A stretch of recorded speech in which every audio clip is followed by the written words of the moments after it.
What's up, Dudes and Doodles, and welcome back for another art video. If you're new here, hi, my name's Danny. Welcome to my fun little art adventure. Please take a moment and subscribe to my channel. Also, don't forget to like this video and comment down below as well. In this video, we will be swatching some Kuretake, Gansai, Tambi watercolors, which I found on Amazon for originally $24, but marked down to about $20. I'll post a link down below if you want to get your own set to try.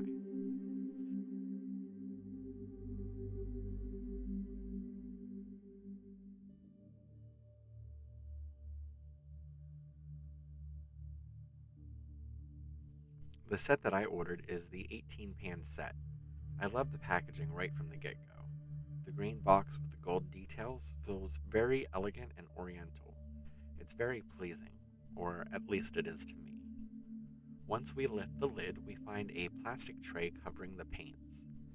And on the back of the lid, there is a place to swatch your paints with the names and numbers already there.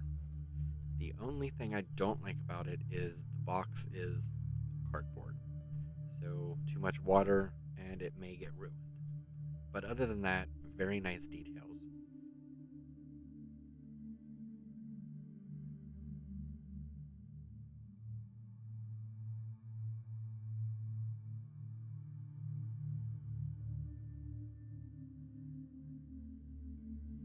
These paints are often used for sketching, illustration, doing ink-like washes, and much more. They are also supposed to show up on darker surfaces as well, so I'll have to try that out in a future video.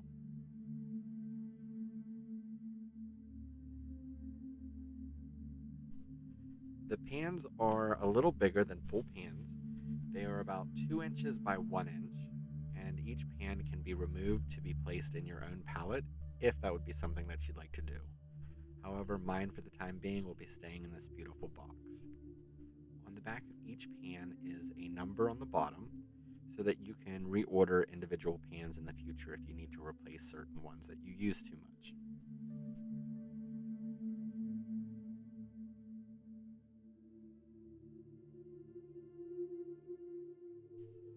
Now, time for the swatching.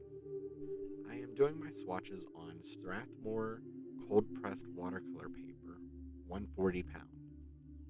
It took very little water to get these paints going. I ended up just putting a drop in each pan, and that was more than enough to activate the pigments.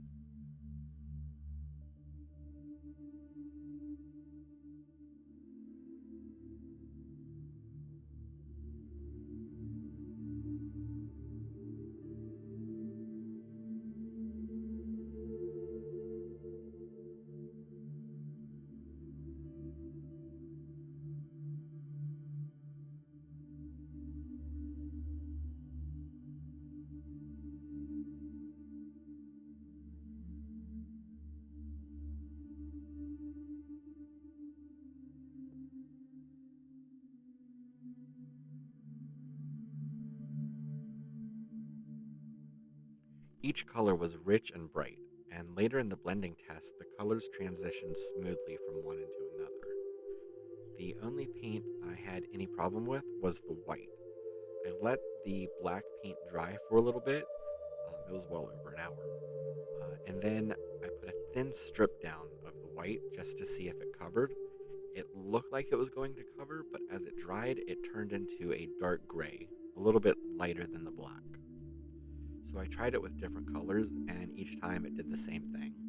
It dried a slightly lighter shade of the color that it was placed down on top of.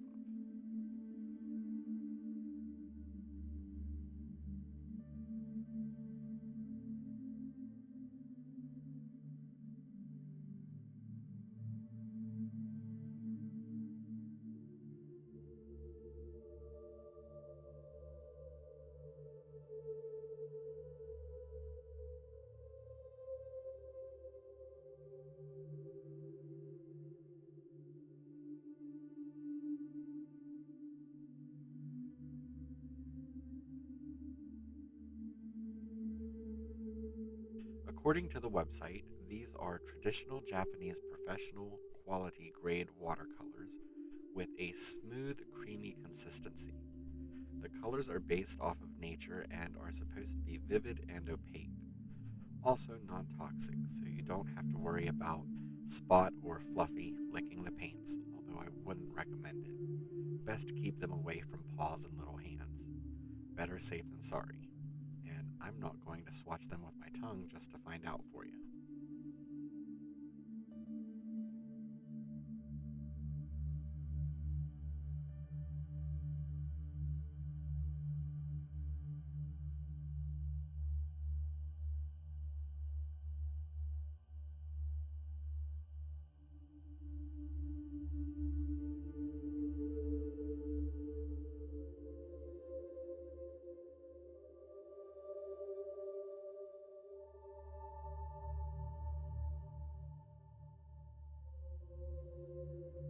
At first, I thought the plastic tray was just to protect the paints, but while doing some research for this video, I found that it's actually a mixing tray, which, duh, does make sense after all.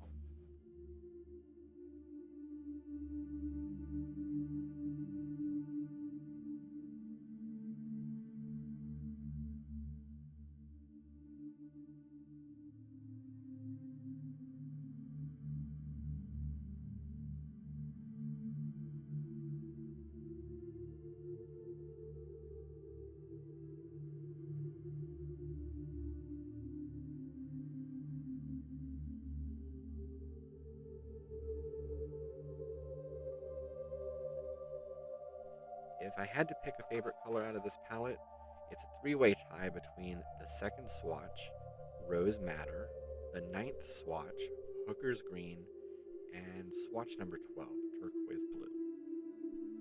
Now back to the blending. The first test was between red and yellow, which, me being a noob with watercolors, it did give me a little bit of trouble at first, but we get there in the end.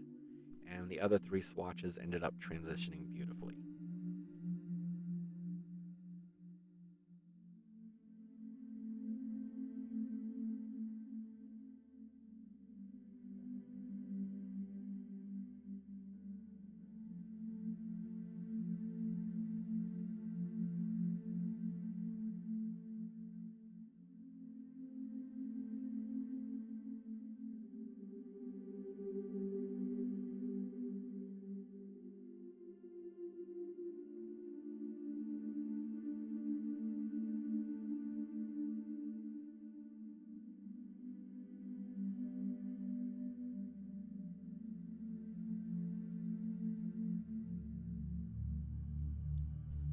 Off camera, I tried to do another swatch of the white paint over some black fine liner, and at first it looked like it was going to work, but then as it dried, the white just simply disappeared and turned back into paper, leaving the pen very visible down below.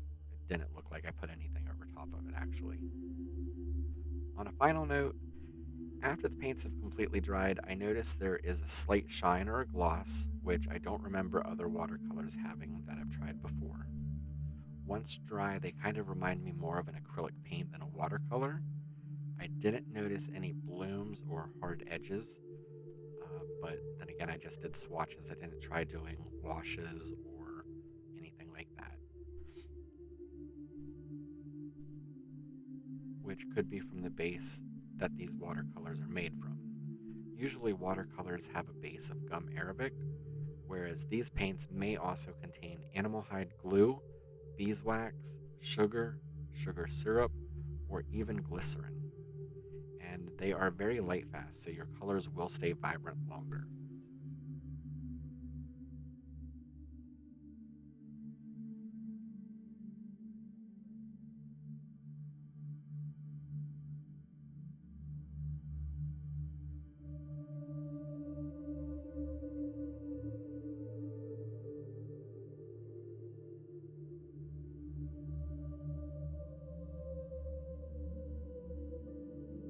But that's pretty much it for this video.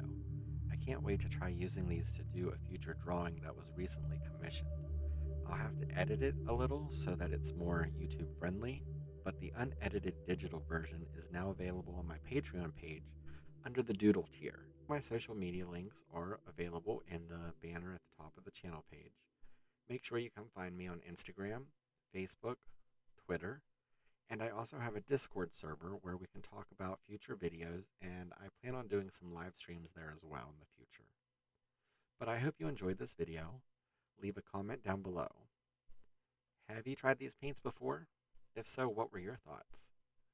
Until next time, happy drawing!